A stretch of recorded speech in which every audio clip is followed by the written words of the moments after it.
Hello dear students, कैसे हैं आप लोग। वो पिछले क्लास में माइनर जो टेस्ट हुआ था उसका डिस्कशन पूरी तरह से हो नहीं पाया था और लाइव क्लास में एक ट्रायल क्लास था जो हम लोग बहुत देर तक जो है उसको नहीं संचालित कर पाए थे। हाँ, आगे भी लाइव क्लास मैं यूट्यूब के थ्रू आऊँगा और बेटर वे में होगा और सारे विकल्पों पे विचार किया जा रहा है कि किस तरह से ज़्यादा बेहतर ढंग से काम किया जा सके। लेकिन आज जो है मैं तुम लोगों को क्वेश्चन डिस्कस करूंगा। हाँ देखो, स्टार्ट में ही क्वेश्चन का जो प्रिंट दिया गया है, मान लो जिसके पास भी अगर क्वेश्चन नहीं है तो अपना वो पहले क्वेश्चन का जो है ना एक स्क्रीनशॉट लेकर के रख लेगा, है ना। तो अब बारी बारी से हम क्वेश्चन को डील करते हैं। जो दिया गया था माइनर टेस्ट था, 10 ठो क्वेश्चन तुमको दिया गया था। फर्स्ट क्वेश्चन में यही कहा गया था कि एक कंडक्टर को चार्ज इम्पार्ट किया गया है, दिया गया है -3 × 10⁻⁻7 कूलम। इतना चार्ज ट्रांसफ़र किया गया। जाहिर है निगेटिव में चार्ज दिया गया है तो निश्चित रूप से उसको इलेक्ट्रॉन दिया गया है, क्योंकि इलेक्ट्रॉन और प्रोटॉन ही तो चार्ज कैरियर होता है। वो भी मेनली जो है कोई बॉडी को पॉजिटिवली चार्ज करना होता है तो उसका इलेक्ट्रॉन निकाल लेते हैं, नेगेटिवली चार्ज करना होता है उसको इलेक्ट्रॉन दे देते हैं। तो कह रहा कि बतलाओ कितना नंबर ऑफ इलेक्ट्रॉन का ट्रांसफ़र हुआ होगा, साथ में कितना मास इंक्रीज किया होगा। ठीक ना, शुरू में निकालना है मास और फिर निकालना है नंबर ऑफ इलेक्ट्रॉन्स। तो देखो चलो पहले हम बात कर लेते हैं नंबर ऑफ इलेक्ट्रॉन्स का। तो याद करो, पढ़ा था ना कि चार्ज जो होता है n × e होता है, इलेक्ट्रॉन के चार्ज के मल्टीपल में होता है। तो चार्ज अगर इतना है तो Q का वैल्यू मालूम है, ये तो मालूम रहता ही है। तो n कैसे निकलेगा, Q/e 3 × 10⁻⁻7 और e समझ रहे 1.6 × 10⁻⁻19। अब इसी को तुम सॉल्व कर लो, तुमको जो है 2 × 10⁻12 आएगा। अब जो है मास का जहाँ तक सवाल है तो मास कैसे निकालें, कितना मास ट्रांसफ़र हुआ। तो मतलब इनडायरेक्टली पूछ रहा है मास कितना इंक्रीज किया कंडक्टर का, यानी कि n इलेक्ट्रॉन का मास क्या होगा। तो मास ऑफ n इलेक्ट्रॉन्स तो कितना हो गया, n × मास ऑफ इलेक्ट्रॉन, और n जो है 2 × 10⁻12 आया है, और मास ऑफ इलेक्ट्रॉन जो है 9.1 × 10⁻31 kg होता है। अब इसको आप सॉल्व कर लें, देख लें 2 × 10⁻18 इतना kg जो है वो मास आ गया। अब देखिए जो नेक्स्ट क्वेश्चन है, क्वेश्चन नंबर 2 जो है, इसमें कह रहा 2 पॉइंट चार्ज है, एक 20 माइक्रोकूलम है, एक 80 माइक्रोकूलम है। दोनों को 10 सेंटीमीटर के सेपरेशन पे रखा गया है ना। 20 माइक्रोकूलम और 80 माइक्रोकूलम दोनों को 10 सेंटीमीटर पे रखा गया है। पूछ रहा है कि किस पॉइंट पे इलेक्ट्रिक फील्ड स्ट्रेंथ 0 होगा। ठीक, देखो कहीं भी इलेक्ट्रिक, और बीच का सेपरेशन 10 सेंटीमीटर है, कहीं भी इलेक्ट्रिक फील्ड इंटेंसिटी को अगर देखना हो तो रूल क्या है। तो देखो अगर हम लोग एक यहाँ पॉजिटिव चार्ज रखें, क्वेश्चन में ये भी बोल दिया है कि आपको बताना है 20 माइक्रोकूलम से डिस्टेंस। तो सोचो यहाँ से x डिस्टेंस पर एक पॉजिटिव चार्ज को रखें। तो सोचो ये जो 20 माइक्रोकूलम है वो इधर रिपेल करेगा और 80 माइक्रोकूलम इधर रिपेल करेगा, है ना। जब भी दोनों सेम नेचर का चार्ज होना तो बीच कहीं पॉइंट पर कहीं ना कहीं इलेक्ट्रिक फील्ड इंटेंसिटी 0 होगा। तो ये 20 माइक्रोकूलम अपना इलेक्ट्रिक फील्ड इंटेंसिटी इधर दिया और ये इधर दिया। बोलेंगे to get zero electric field, अगर इलेक्ट्रिक फील्ड जीरो चाहते हो तो E1 should be equal to E2। तो चलो इसका इलेक्ट्रिक फील्ड कितना हो गया, K 20 divided by x square, और इसका देखोगे K 80 divided by 10 minus x whole square. देखो K cancel, 10 to the power minus 6 cancel, 0 0 cancel, 1 by x square 4 by 10 minus x whole square. देख लो तो अब इसको सॉल्व करके 10 minus x divided by x whole square is equal to 4, है ना। अब तो सॉल्व कर लोगे। 10 minus x divided by x हो गया 2, 10 माइनस एक्स हो गया 2x, 3x इजकल टू क्या हो गया 10। तो बोलो x कितना हो गया, तो जाहिर है x का वैल्यू निकालोगे तो 10/3 सेंटीमीटर आया है, ठीक ना। ऑप्शन चूँकि मीटर में दिया हुआ है तो 0.033 मीटर 100 से डिवाइड कर देना, है ना।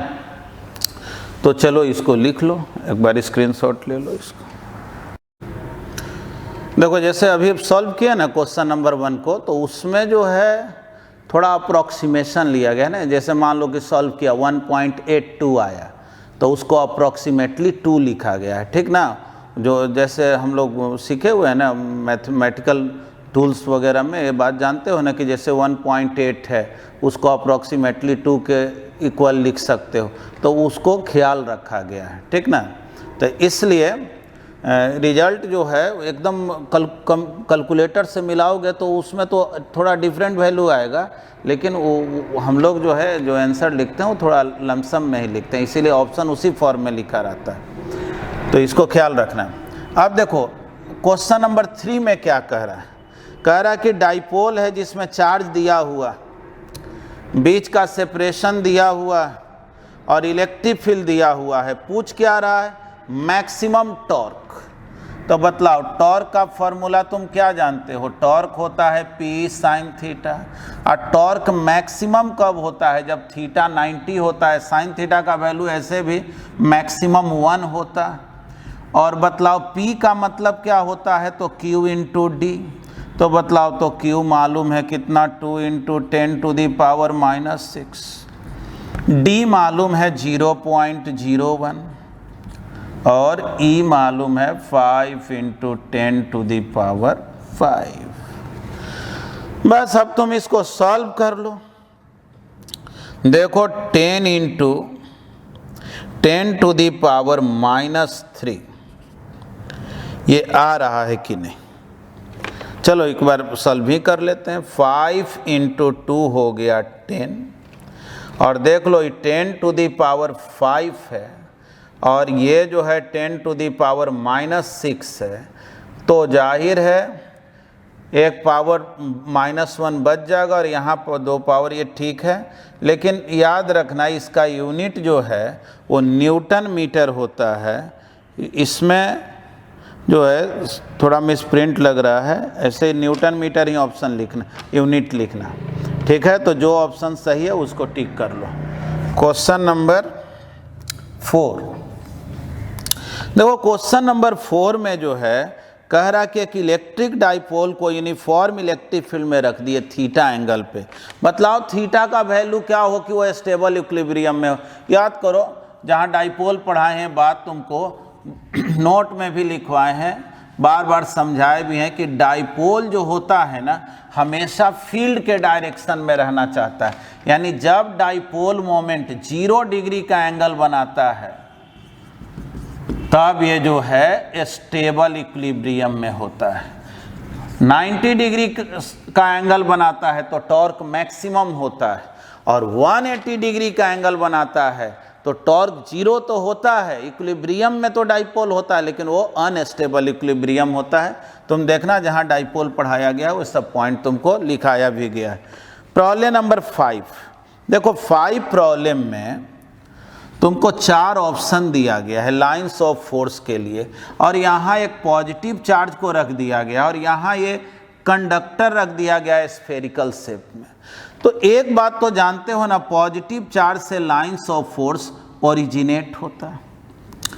और दूसरी बात याद करो, सिखाए थे कि कंडक्टर पे जब भी लाइंस ऑफ फोर्स इंसिडेंट होता है तो 90 डिग्री के एंगल पे इंसिडेंट होता है और बाहर भी निकलता है, तो यानी कि अब ये स्ट्रेट नहीं हो पाएगा, क्योंकि ये स्ट्रेट रहेगा तो जाहिर है इस पे परपेंडिकुलरली स्ट्राइक नहीं कर पाएगा।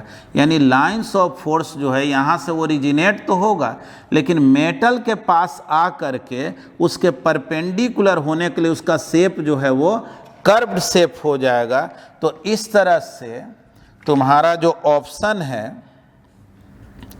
फर्स्ट ऑप्शन, वही ऑप्शन करेक्ट है, जिसमें 90 डिग्री के एंगल पे मेटल पे, ठीक ना, ये कंडक्टर है, मेटल है, तो 90 डिग्री के एंगल पे इंसिडेंट भी हो रहा है, 90 डिग्री के एंगल पे बाहर भी निकल रहा है, और तुमको जो है ये पॉजिटिव चार्ज है तो लाइंस ऑफ फोर्स इससे बाहर की ओर निकल रहा है, ऐसा दिखाया गया है फिगर में।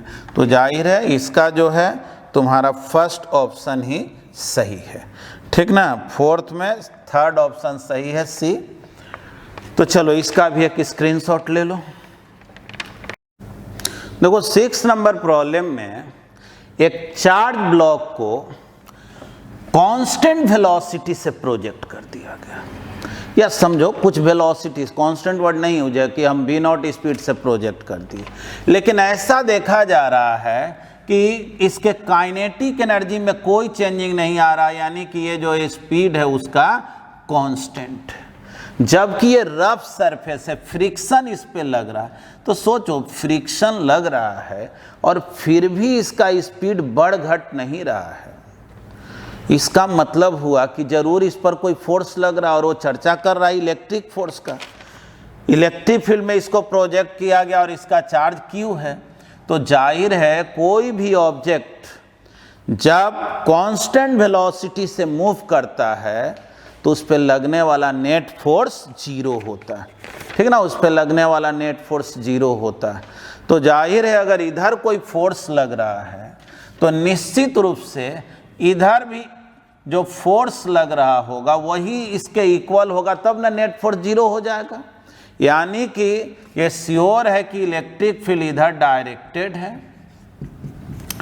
और QV का वैल्यू किसके इक्वल है, फ्रिक्शन के, है ना। इस ब्लॉक पर Q चार्ज है और ऊपर देखो नॉर्मल लग रहा है और नीचे mg लग रहा है। अब तुम बोल सकते हो फॉर कांस्टेंट वेलोसिटी, अगर चाहते हो वेलोसिटी कांस्टेंट हो तो friction should be equal to Q into E, और फ्रिक्शन का वैल्यू क्या होता है, mu into N equal to Q into E। और नॉर्मल किसके इक्वल है जी, तो mg के Q इंटू E, है ना। फ्रिक्शन में पढ़ा है ना कि फ्रिक्शन होता है म्यू इंटू एन। अब बतलाओ म्यू का वैल्यू निकालना है, कितना हो गया, QV बाई mg। अब देखो प्रॉब्लम नंबर 7, इसमें क्या कह रहा है जी, कह रहा है कि इसमें फिगर दिया गया है, 4 ऑप्शन दिया गया है, किस केस में सेंटर पे इलेक्ट्रिक फील्ड 0 नहीं होगा, किस केस में 0 नहीं होगा। तो चलो पहले तो एक हेक्सागोन बना लो, है ना। यहाँ चार्ज Q है, यहाँ Q है, यहाँ Q है ना। चलो हम जो करेक्ट ऑप्शन है ना उसको लिख रहे हैं, इसलिए क्योंकि अब चारों ऑप्शन को लिखेंगे तो थोड़ा दिक्कत होगा ना। तो चलो एक बात बता रहे,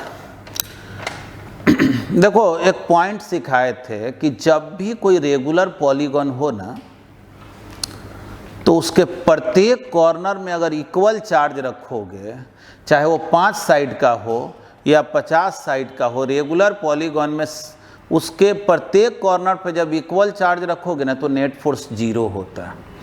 यानी अगर ये भी चार्ज प्लस क्यू होता ना, जैसे ये सब पॉजिटिव है ये भी पॉजिटिव, तब गारंटी है कि सेंटर पे कोई भी चार्ज को रखते तो नेट फोर्स क्या होता, 0, या नेट इलेक्ट्रिक फील्ड इंटेंसिटी 0 होता। लेकिन इसमें क्यों 0 नहीं हुआ, थोड़ा समझो। एक तो डायरेक्ट ही समझ गया कि इक्वल रहने पे 0 होता, इक्वल नहीं है तो ये तो 0 होगा नहीं। लेकिन अब ऐसे समझना, जैसे यहाँ क्यू है, यहाँ कोई अगर टेस्ट चार्ज रखो, प्लस चार्ज रखो, तो ये क्यू चार्ज इधर रिपेल किया तो ये क्यू चार्ज इधर रिपेल किया, तो बोलो दोनों का फोर्स कैंसिल हो गया कि नहीं। वैसे ही ये क्यू चार्ज इधर रिपेल किया, ये क्यू चार्ज इधर रिपेल किया, दोनों का फोर्स कैंसिल हो गया ना। यानी ये जो चारों चार्ज है ये अपना फील्ड तो एक दूसरे से काउंटर बैलेंस कर लिया, बच गया ये दो।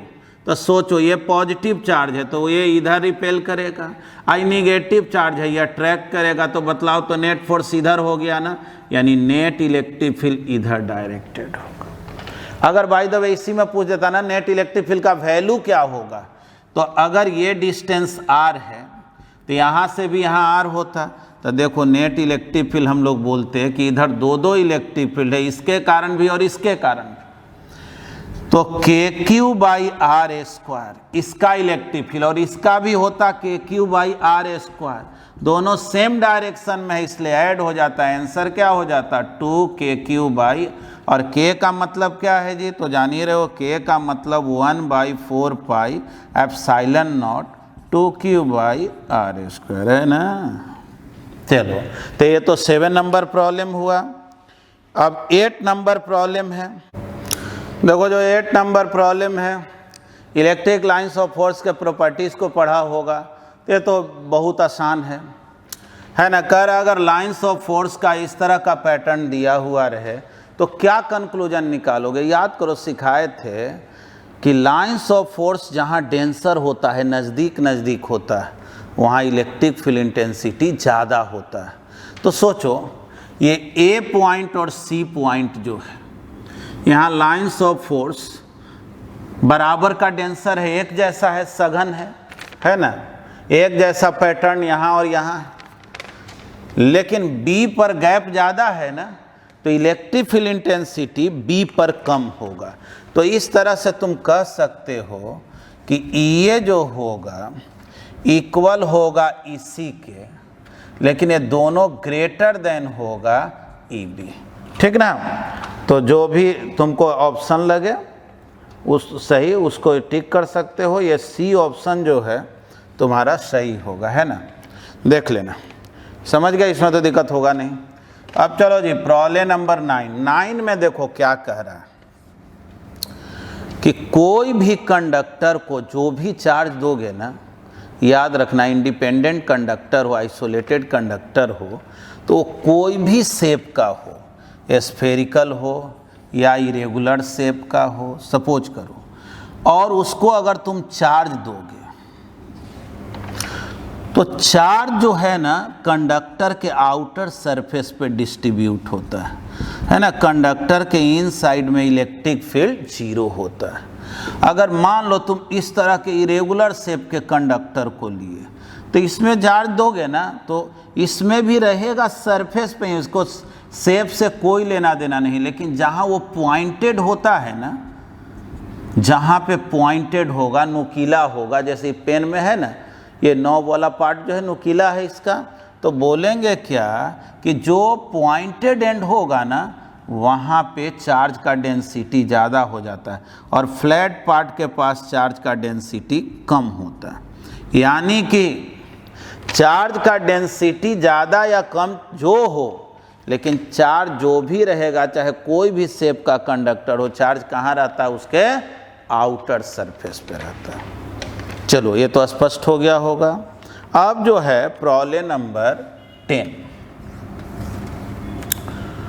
प्रॉब्लम नंबर 10 में 2 चार्जेज कह रहा है क्या, 2 ठो चार्ज है 4e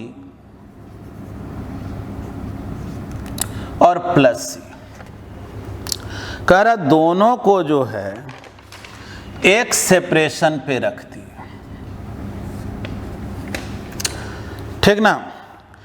पूछा जा रहा है तुमसे कि एक क्यू चार्ज को प्लस ई से कितना डिस्टेंस पे रखें, ठीक ना। क्यू चार्ज को प्लस ई से कितना डिस्टेंस पे रखें कि ये क्यू चार्ज जो है रुका हुआ रहे, इक्विलिब्रियम में रहे, यही क्वेश्चन है।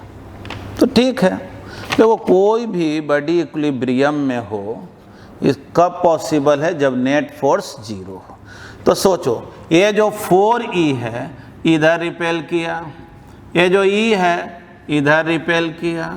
बोलेंगे to get zero net force F1 should be equal to F2, है ना। मतलब तो F1 का वैल्यू, ये कितना फोर्स लगाया, तो फॉर्मूला क्या लिखोगे, K 4E इंटू क्यू, बोलो यहाँ से यहाँ का डिस्टेंस तो x minus D whole square. F2 क्या लिखोगे, ये जो फोर्स लगाया KEQ divided by D square. K cancel, E cancel, Q cancel, बचा क्या जी, तो देखो बच गया 4/x minus D whole square, इधर बच गया 1/d स्क्वायर। देखो जी, इसको उधर लेकर के चले जाते हैं, 4 equal to x minus d by d whole square, यानी x minus d divided by d is equal to 2 लिख दें क्या, यानी x minus d is equal to 2d, x is equal to 3d। निकालना क्या है, d, तो d कितना हो गया, x/3। देखो बहुत से स्टूडेंट जो है ना लाइव क्लास को अटेंड नहीं कर पाया था, और वो लोग जो है मैसेज किए हैं कि सर हम तो देख नहीं पाए। तो देखो लाइव क्लास में हम क्वेश्चन डिस्कस किए थे, उसमें तो हम बहुत कम ही क्वेश्चन बताए थे, और इस वीडियो में हम A to Z जो भी माइनर टेस्ट का क्वेश्चन था वो मैं सब सॉल्व कर दिया हूँ। इसका तो एक स्क्रीनशॉट नहीं लेना। हाँ देखो, एक बात बता रहे हैं कि लाइव क्लासेज के लिए हम जब इन्फॉर्मेशन देंगे, जब पूरी तरह से हम लोग ट्रायल करके एकदम परफेक्ट हो जाएंगे, तुम्हारा इन्फॉर्मेशन देंगे, और उसके बाद जो है फिर हम लोग लाइव क्लास को स्टार्ट करेंगे। ऐसे तुम्हारा वीडियो जो है वो टाइम टू टाइम जो बनाया गया है, अल्टरनेट में मंडे अल्टरनेट में जो है ना वो 12th का वीडियो तुम्हारा जाएगा, और ट्यूसडे अल्टरनेट में जो है वो 11th पोर्शन का वीडियो जाएगा, है ना। वो सबको देखते रहना। और देखो SHM जो चल रहा है, अब हम लोगों को 12th में भी कुछ ऐसा क्वेश्चन मिलेगा जो सिंपल हार्मोनिक मोशन से रिलेटेड है। तो SHM वाला वीडियो को थोड़ा बढ़िया से रिवाइज कर लेना, जिससे कि उसको बताएं तो तुमको हेल्प मिले, ठीक ना। चलो धन्यवाद।